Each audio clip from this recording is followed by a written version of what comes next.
Assalamualaikum warahmatullahi wabarakatuh. Puji syukur kehadiran Allah Subhanahu wa Ta'ala yang telah memberikan kita kesehatan dan kesempatan sehingga kita masih dapat menyaksikan video ini. Yang terhormat Ibu Sani Dwita, SE, MSI, PhD AK, selaku dosen mengampu mata kuliah pengantar akuntansi 2 dan teman-teman sekalian. Perkenalkan, saya Diva Ananda Ramli dengan NIM 23043008. Teman kelompok saya Latifah Wiliarta dengan NIM 23043039 dan Muhammad Abdurrahman Syuraim dengan NIM 23043042. Pada kesempatan ini, kami dari kelompok 4 akan mempresentasikan tugas pengantar akuntansi 2 tentang comprehensive problem yang di sini perusahaannya adalah analyst company. Baiklah, langsung saja kita lanjut ke penyampaian materi. Di sini itu pada tanggal 3 Desember, analyst company membeli 4.000 unit persediaan secara kredit dengan biayanya itu $0,74 per unit. Jadi 4.000 unit ini akan kita kalikan dengan biayanya yaitu $0,74 yang mana hasilnya itu $2.960. Dan kita akan mencatat jurnal dengan persediaan barang dagang di debit $2.960 dan utang di kredit sebesar $2.960. Untuk transaksi selanjutnya itu ada di tanggal 5, yang mana ia menjual 4.400 unit secara kredit dengan biaya $0,90 per unit. Di sini itu terjual 3.000 dari $0,60 unit dan 1.400 dari $0,74 per unitnya.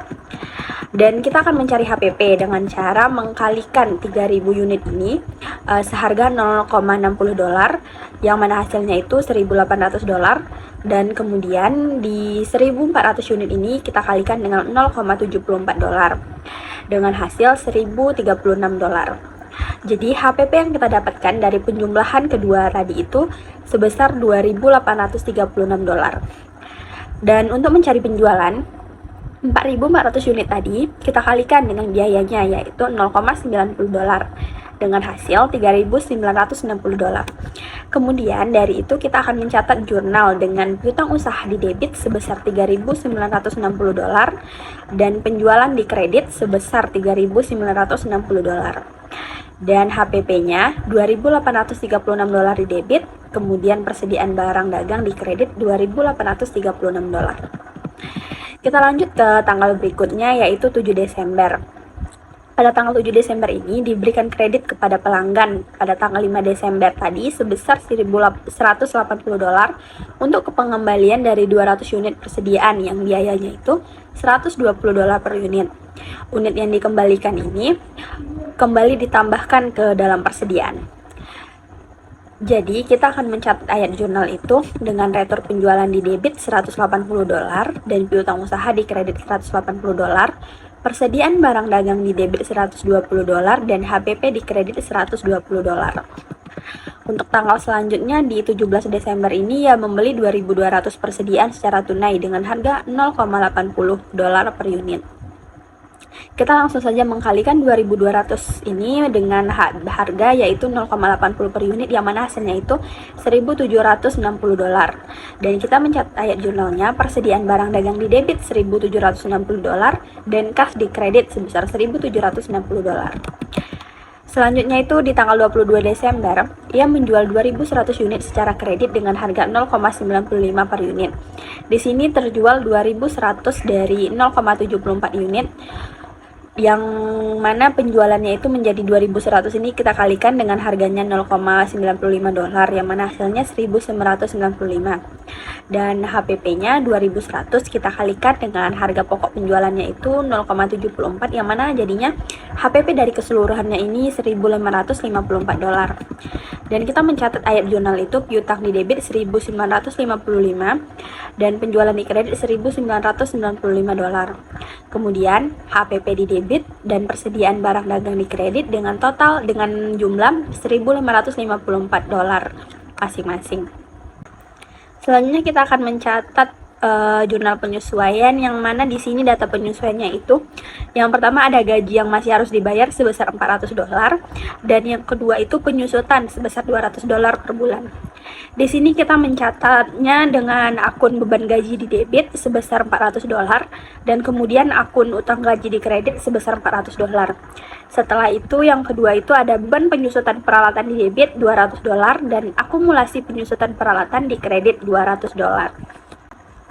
Dan setelah itu untuk selanjutnya itu kita akan mencatat buku besar, yang mana di sini yang pertama itu ada kas. Pada tanggal 1 Desember kas ini memiliki saldo sebesar $4.800. Kemudian di tanggal 17 Desember ada kas di kredit sebesar $1.760, yang mana menjadi hasilnya itu di tanggal 31 $3.040 di debit. Selanjutnya piutang usaha. Pada tanggal 1 Desember piutang usaha ini memiliki saldo sebesar $3.900, dan kemudian di tanggal 5 Desember $3.960 di debit. Setelah itu pada tanggal 7 Desember $180 di kredit, dan pada tanggal 22 Desember $1.955 di debit, yang mana pada tanggal 31 itu hasilnya menjadi $9.675 di debit. Selanjutnya ada akun persediaan barang dagang. Pada tanggal 1 Desember persediaan barang dagang ini memiliki saldo sebesar $1.800. Kemudian di tanggal 3 Desember pun dia di debit sebesar $2.960. Kemudian pada tanggal 5 di kredit sebesar $2.836. Di debit pada tanggal 17 Desember sebesar $1.760, dan pada tanggal 22 Desember di kredit sebesar $1.554. Kemudian pada tanggal 31 Desember total akhirnya itu ada $2.250 di debit. Sedangkan akun selanjutnya ada peralatan, yang mana pada tanggal 1 Desember itu dia memiliki saldo sebesar $21.000, dan tidak ada penambahan untuk tanggal lainnya, menjadi pada tanggal 31 Desember itu pun hasilnya tetap $21.000. Selanjutnya akun akumulasi penyusutan peralatan, yang mana pada tanggal 1 itu saldonya $1.500 di kredit. Kemudian di tanggal 31 juga ada di kredit sebesar $200, dan hasil akhirnya menjadi $1.700 di kredit. Selanjutnya hutang usaha. Pada tanggal 1 Desember dia memiliki saldo sebesar $3.000. Kemudian pada tanggal 3 Desember $2.960 di kredit, yang mana hasilnya pada tanggal 31 itu menjadi $5.960 di kredit. Selanjutnya ada hutang gaji. Hutang gaji ini pada tanggal 31 Desember itu ada $400 di kredit. Selanjutnya modal. Pada tanggal 1 Desember saldo modal ini ada $27.000 di kredit. Setelah itu penjualan. Pada tanggal 5 Desember di penjualan ini ada $3.960 di kredit. Kemudian pada tanggal 22 Desember $1.995 di kredit, yang mana ini bertambah, dan pada hasil akhirnya itu ada $5.995 di kredit. Selanjutnya retur penjualan pada tanggal 7 Desember itu sebesar $180, dan hasil akhirnya pada tanggal 31 pun juga $180, tidak ada penambahan. Selanjutnya beban gaji, yang pada tanggal 31 Desember ini ada $400 dan tidak bertambah atau berkurang. Kemudian beban penyusutan peralatan pada tanggal 31 Desember sebesar $200. Assalamualaikum warahmatullahi wabarakatuh. Saya Muhammad Hamdul Rahman Suraim dengan NIM 230430042. Saya akan melanjutkan presentasi tugas yang disampaikan oleh teman saya yang tentang neraca saldo setelah penyesuaian. Nah, di akun-akun di neraca saldo setelah penyesuaian ini kita ambil dari akun-akun yang di buku besar sebelumnya. Jadi yang pertama ada kas dengan debit 3040, persediaan barang dagang debit 2250, ada piutang usaha 9.607.25, debit peralatan debit 21.000, lalu ada akumulasi penyusutan peralatan 1.700, hutang usaha 5.960, hutang gaji 400 di kredit, modal 27.000 di kredit, lalu ada penjualan 5.955 di kredit. Selanjutnya ada retur penjualan 180, debit harga pokok penjualan debit 4.270, beban gaji debit 400, beban penyusutan peralatan 200. Jadi dengan total debit dan kredit adalah 41.015. Selanjutnya laporan laba rugi. Laporan laba rugi itu berisi total pendapatan, harga pokok penjualan, laba kotor, total beban operasional, dan laba bersih. Untuk total pendapatan, akun-akunnya ada penjualan sama retur penjualan. Untuk penjualan ada 5.955, dikurang retur penjualan sebesar 180, maka didapat total pendapatannya 5.775. Lalu ada harga pokok penjualan 4.270 sama total harga pokok penjualan didapat harga pokok penjualan 4.270. Terus ada maka didapat laba kotor dari total pendapatan dikurang harga pokok penjualan 775 dikurang 4.270, hasilnya 1.505. Terus untuk mencari beban operasional kita masukkan beban gaji sama penyusutan peralatan sebesar 600 dolar. Beban gaji 400, beban penyusutan 200. Maka total beban operasionalnya 600. Lalu dari laba kotor tadi 1.505 dikurang total beban 600, maka dapat hasilnya laba bersih 900. Selanjutnya laporan posisi keuangan. Laporan posisi keuangan berisi aset, total kewajiban, total modal, dan total kewajiban dan modal. Untuk mencari total aset, akun-akun yang kita punya untuk dijumlahkan ada kas, persediaan barang dagang, piutang usaha, peralatan, dan akumulasi penyusutan peralatan. Untuk kas ada 3.040, persediaan dagang ada 2.250, piutang usaha ada 9.675, peralatan 21.000. Lalu dikurangkan akumulasi penyusutan peralatan sebesar 1.700. Maka yang dapatkan total asetnya itu 34.265. Lalu untuk mencari total kewajibannya kita jumlahkan hutang usaha sama hutang gaji ada 5.960 dan 400. Maka dapat total kewajibannya ada 6.360. Dan total modalnya kita jumlahkan modal awal dan laba bersih. Laba bersih itu didapat dari laporan laba rugi yang kita kerjakan sebelumnya. Jadi modal awal ada 27.000 dan laba bersih ada 905. Lalu kita jumlahkan total kewajiban dan modal ada 34.625. Assalamualaikum warahmatullahi wabarakatuh. Nama saya Latifah Weliarta dengan NIM 23043039 dan saya akan melanjutkan pembahasan soal yang sebelumnya dibahas oleh rekan-rekan saya. Yaitu selanjutnya yang E, Ending Inventory and Cost of Goods Sold under FIFO, Assuming any lease company use the periodic inventory system 31 Desember 2017. Di sini kita diminta untuk mencari persediaan barang akhir dan harga pokok penjualan dengan menggunakan metode FIFO dan sistem pencatatan periodik. Metode FIFO yaitu first in, first out, itu artinya barang yang pertama kali masuk merupakan barang yang pertama kali keluar. Atau barang yang pertama kali masuk itu pula barang yang pertama kali keluar. Dengan sistem pencatatan periodik, berarti kita mencatat ini ketika pada akhir periodik penutupan buku. Ada data persediaan barang dagang, pembelian dan penjualan yang dimiliki oleh Analyst Company pada tanggal 31 Desember 2017 sebagai berikut.